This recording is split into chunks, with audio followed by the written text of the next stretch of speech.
Good morning viewers, this is today's news report. Heavy rainfall over the past 2 days has caused severe flooding in several areas of West Java, Indonesia.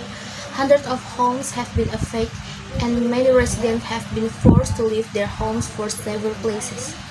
According to local authorities, the flooding began after nearby rivers overflowed due to continuous rain. Emergency aid was distributed to flood victims by local authorities and temporary shelters were prepared to accommodate evacuated residents.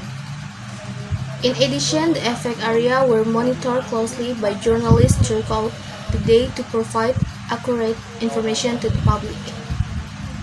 Emergency response teams arrived quickly to help residents, especially children and elderly people. Several roads were blocked by flood water, causing transportation distribution and delays. Schools in some areas were also temporarily closed. Local officials state that the situation remains under control, although residents are still advised to stay alert. If the weather improves, reporters will be able to gather more information from the affected area. Authorities also explained that if local authorities provide new updates, the news team will broadcast them immediately to keep the public informed.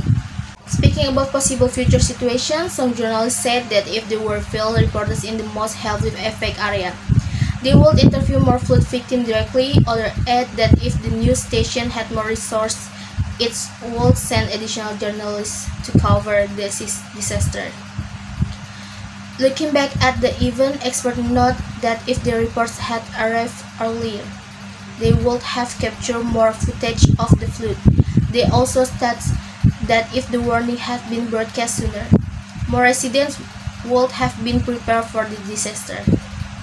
The local government continues to distribute food, clean water, and medical assistance to those in need.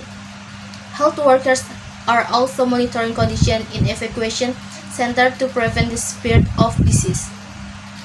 As the recovery process continues, many people remain hopeful for better conditions.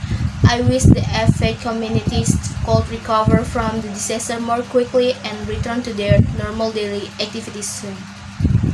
That is all for today's report. Thank you for watching and stay safe.